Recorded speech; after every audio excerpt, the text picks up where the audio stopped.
So we were just talking about the importance of measuring data, kind of post-marketing data. But let's pull it back to storage, the supply chain, preservation. It's remarkable that we're now talking about these issues. It really shows a maturity of the field. Rob, what are the issues in this area in the field right now?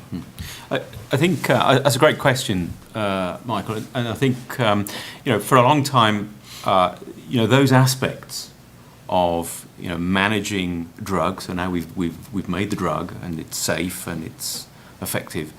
But what do we do there with it? How do we manage the final product, especially once it's scaled up? And I always think that a lot of cell therapy developers don't think about that early enough. Especially, we're talking about accelerated access and the time scale for getting some of these drugs from early phase clinical development into commercial approval is far more rapid than we're used to with small molecule. So our company's really thinking about their storage, distribution strategy, their delivery strategies globally early enough. I think they are beginning to now, but we've seen many instances of companies suddenly realizing, at the end of phase 2 that their fresh 2 to 8 product isn't sustainable in a commercial environment, and having to change their manufacturing protocols to a cryogenic product, which results in significant delays. I think there's still this element over what does the commercial landscape look like in terms of distributing drugs. We've got so many different types of drugs, autologous, allogeneic, single dose, multi-dose, HLA matched, allogeneic, etc. They all have their particular quirks in terms of strategy for storage.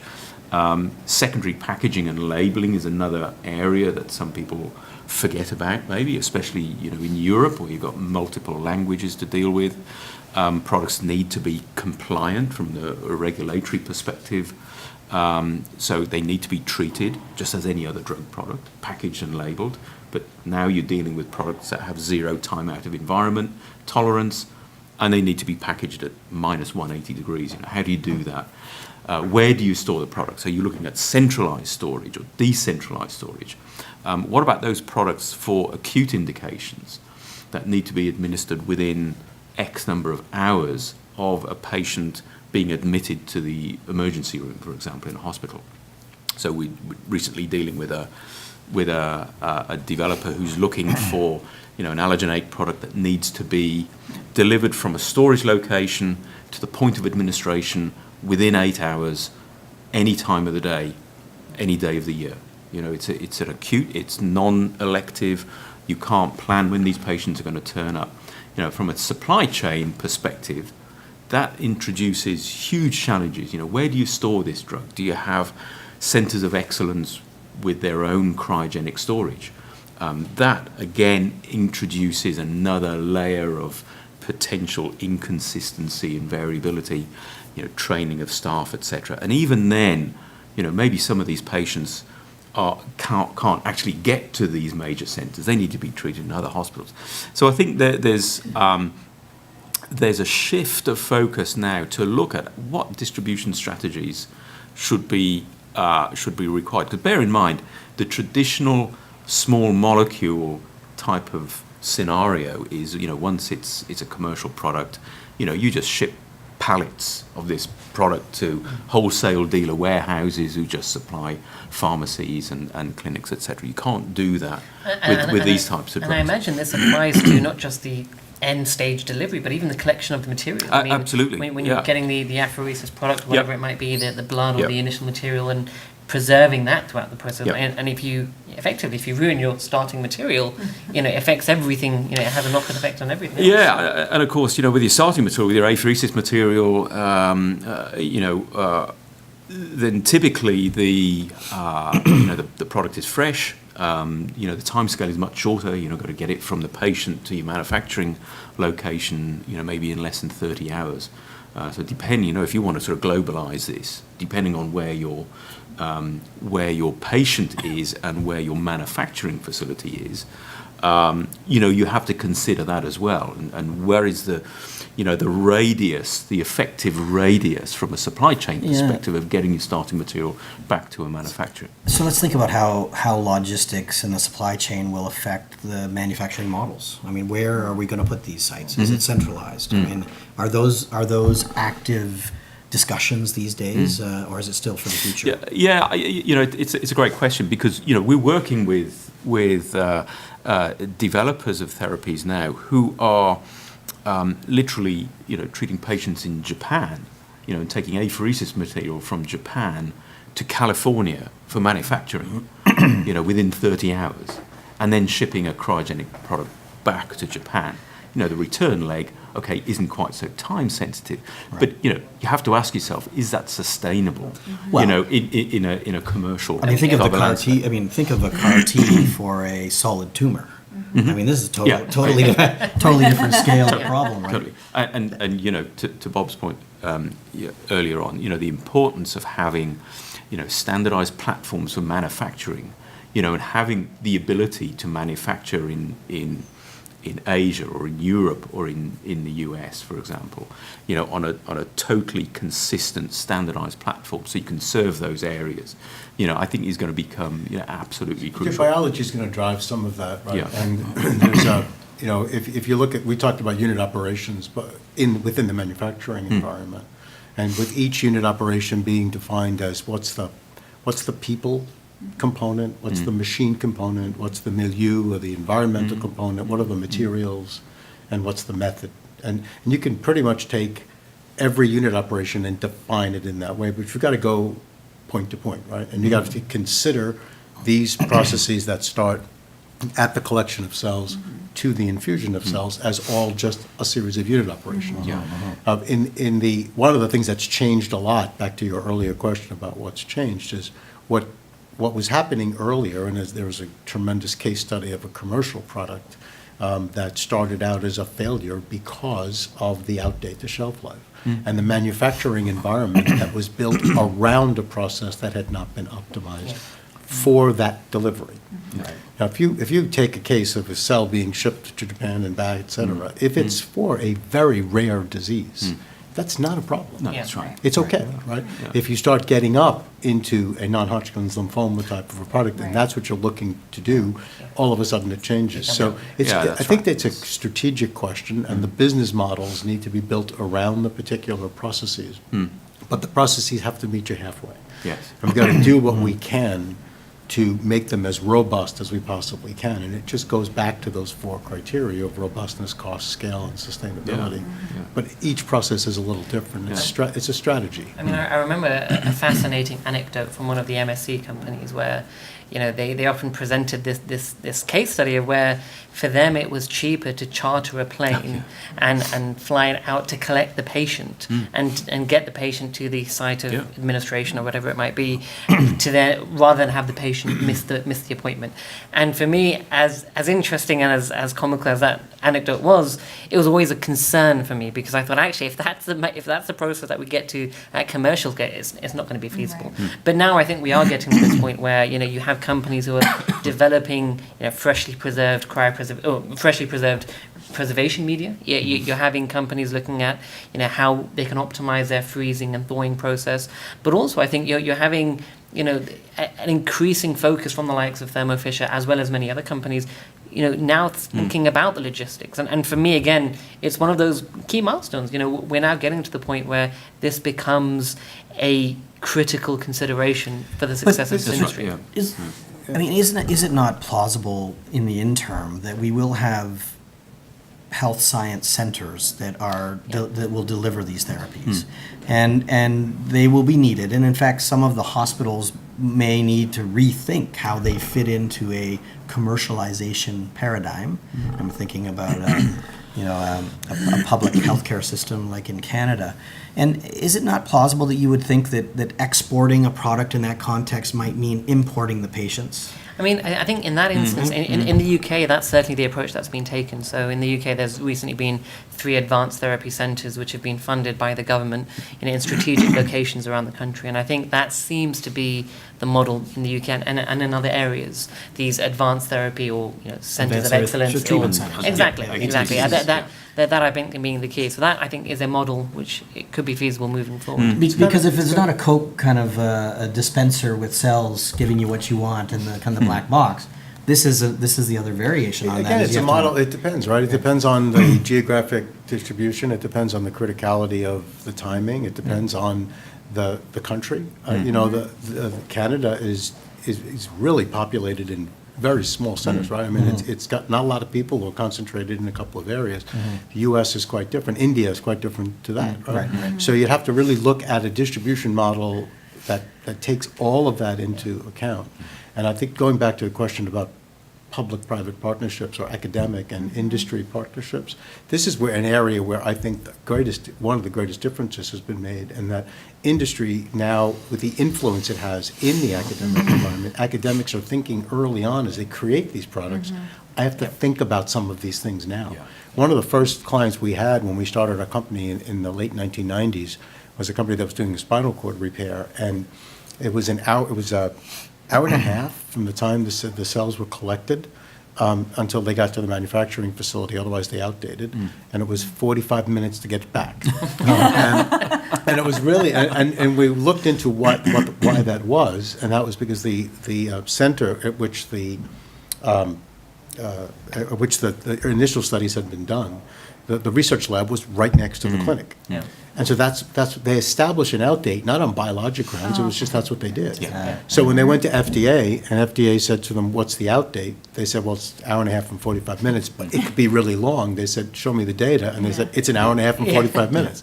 So it was a nice science experiment. I would venture to say that wouldn't happen anymore. Yeah. That people are tuned enough You're now right, yeah. to even just hold it overnight, just to extend the shelf life early on, and not establish some sort of efficacy based on an unrealistic, it's a science experiment. It's never going to be anything. Yeah. If you have a 45, I don't care how good you guys are. 45 minutes is, it was a challenge. We had to get an ambulance to carry each product over the George Washington Bridge into New York Wow. to one goodness. center. Yeah.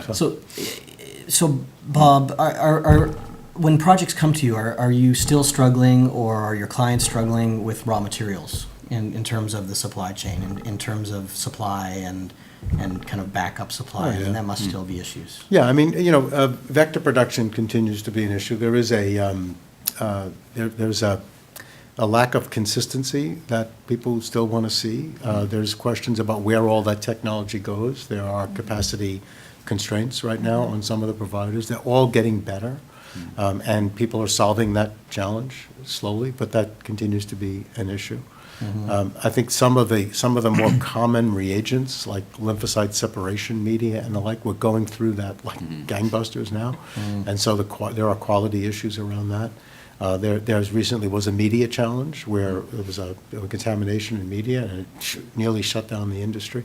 So we're still not at that sustainable point where there's redundancy that's it. So that's, I think, the biggest challenge. And within this yeah. space, you've got the single-use plastics issue, which I think is always going to be there, extractables, leachables, and so on. And That's a good point. Yeah, We haven't really addressed that. we haven't, and we're reliant on single. We're not going to go to stainless steel in this space. So we're reliant on the single-use industry, and for me, that is a risk that I don't think many people have considered to a great extent. And ultimately, we're a small industry with respect to the whole plastics field, and so therefore putting demands on that field is going to be a challenge, and so from my perspective it's maintaining supply of reagents, materials, and the quality and consistency aspects, rather than just even the suppliers in itself.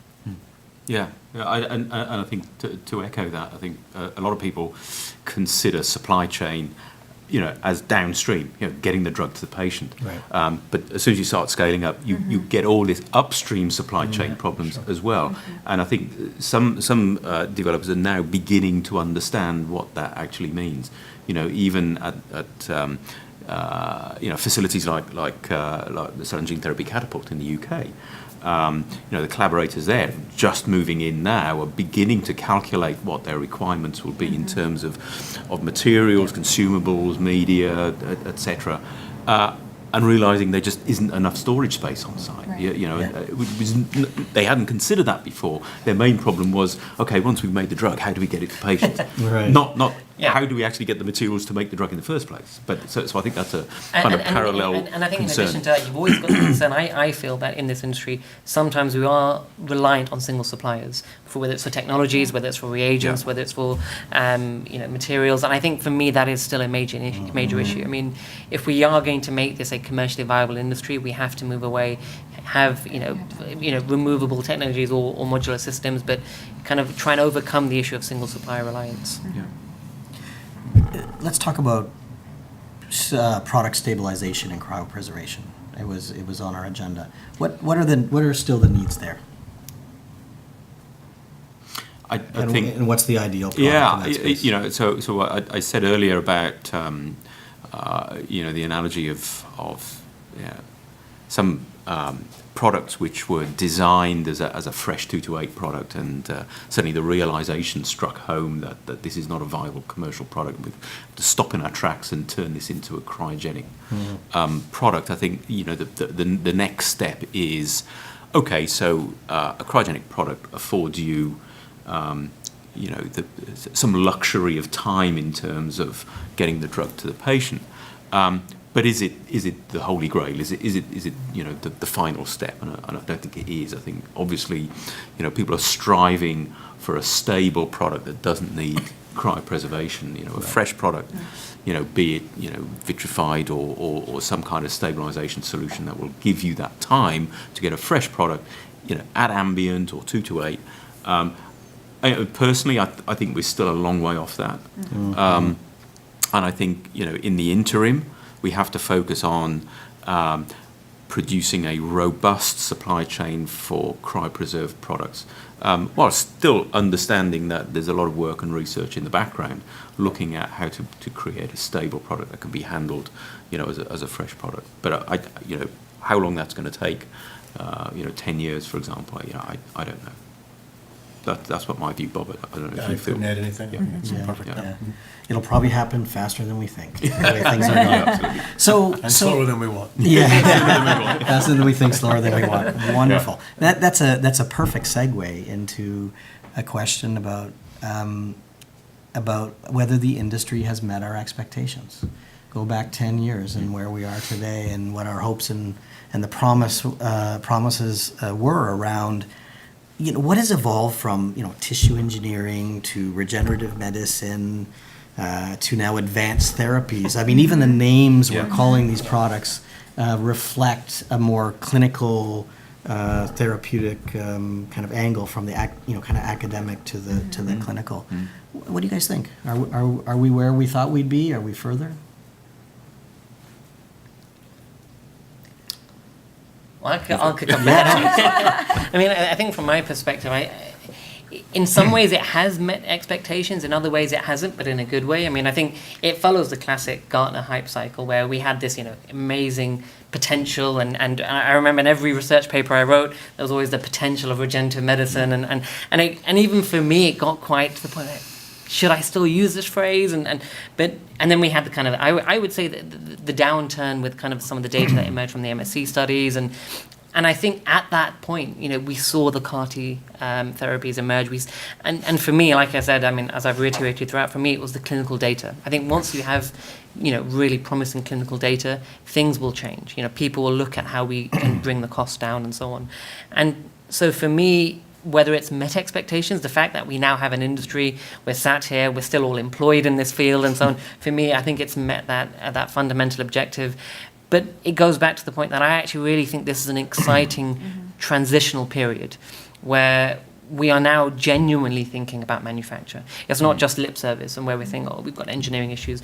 We actually know we've got therapies which have been approved. The challenge now is they're expensive. How do we bring the costs down? We can try and improve the manufacturing process, improve variation, or improve consistency, and so on and so forth. So from my perspective, I do believe that's the case, and I see my role as an academic now is not just on the research, but really trying to bring through that next generation of individuals who aren't going into biotech and then making this conversion to cell and gene therapy, but actually people who are coming into the space and saying, well, here's biotech, but actually I'm excited by the opportunity of cell and gene therapy and will, deliver my skills in that field. Bob, you've been around a long time. Yeah, How are you I'm feeling tired of about the hearing industry? Listen, it has completely met one set of expectations for me, in that this has been an absolutely wild and amazing ride. And that was something that was clear in 1986 when we first started working on these types of products. I think where it has not met my expectations is where there's two places. One is that I had unreasonable expectations. As I mentioned before, I had no concept, no clue, no framework within which I could say this should take X number of years. I can say at this point now, it is exactly what I thought it would be, but I thought this would happen It's maybe like in many, many years 1995. And we keep saying we're going to be the biologics industry of 10 years ago, 10 years ago, 10 years ago, and that just keeps rolling forward. I think that where the other place, it really hasn't met my expectation, but it's a funny kind of way to say this, but the industry still tends to be a herd mentality, right? And that things move, everybody moves on to one item and then the next and then the next. And we just have to be careful. The Gartner curve is not just one curve, it's multiple curves moving around. Absolutely. And we just have to be realistic about what we're trying to accomplish. More So- realistic than we were in the past. Yeah, perhaps more realistic than we are now, Yeah. but the dream that everyone, and I just mean everyone, would appreciate the promise, that dream's been realized. Yeah. This is now something that people absolutely understand, that this is not just promise, this is real, it's here, we have an industry, and it's not going away. It has hit a tipping point. It hasn't absolutely has. It's gone beyond. It absolutely has. Carolyn, what about you? Well, I was going to say, I don't think we are where we expected to be, because I think we all had these unrealistic expectations, and I think we had kind of these big advances in areas that were maybe outside of what some of our original focus was on. I mean, my original focus was on MSCs, tissue engineering, let's make a new heart, let's make a new pancreas.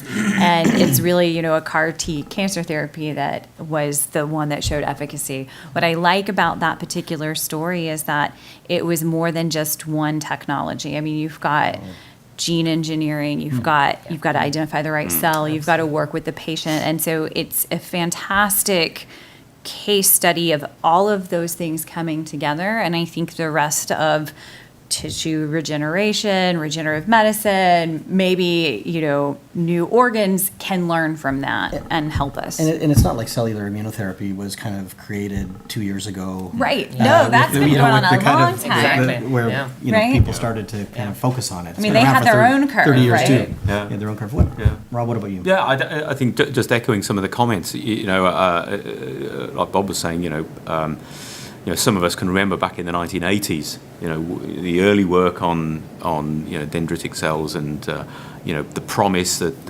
this is going to just transform medicine, and it's just around the corner. And, it depends, have we got to where we expect it to be? I think it depends what we expect it to be. And everybody had different viewpoints, and even back in the 1980s, there were the skeptics that said, no, this is a flash in the pan, it's not going to turn into anything. And 10 years later, 20 years later, 30 years later, there were still the skeptics saying it's never going to happen. I don't know any of them. Yeah, I know, absolutely. But I think now, as you said, Michael, I think we've reached an inflection point. Yeah. I think now we're seeing approved drugs. This is reality. It's going to be transformational. Maybe some people were thinking that we would have reached that inflection point earlier. But I think what is absolutely sure is now that we've reached that inflection point, there's no going back. Right. And the growth and the development of these drugs is going to be exponential from now on. So we need to end, but let's think 15 years in the future. What's the, one characteristic of the future state of this field that you would predict? For me, it's, I think healthcare budgets and paying for healthcare is going to change because of having these cures or durable treatments. Yeah. Anybody else? Yeah, I mean, I think we'll have a platform that provides for a very rational drug development paradigm within this industry that checks off from the early stages of development all the way through to commercial launch and into commercial sustainability, the formula of quality, cost, scalability, and sustainability. And it'll be there. 15 years or so? Yeah, easy. Carol? I just think that we're going to greatly increase the access. So right now, it's not an overly accessible treatment. And I think in 15 years it will be. Including developing economies? Oh. Maybe that's too much of a loaded question. I don't know. I don't know about that. Yeah, we'll leave it at that. We'll see. Guys? Yeah, I think following from Carolyn's perspective, I'd like to see in 15 years' time that we have, a mature industry that is supported by, effective and efficient manufacturing and supply chain to allow, access to the majority of patients to a therapy that will become first-line therapy for many indications. Interesting. Yeah, I mean, I'd echo that. I mean, I would love to see MSCs make a comeback and actually have multiple approved MSC products. I mean, that would make my PhD very relevant. But I do think that, having therapies which are widely accessible is the goal and really clinically efficacious.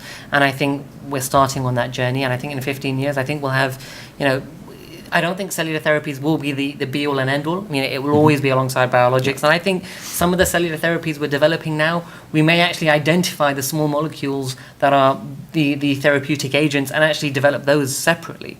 But I do see cellular therapies being a fundamental pillar of healthcare moving forward, and I'm very excited to be a part of it. Excellent.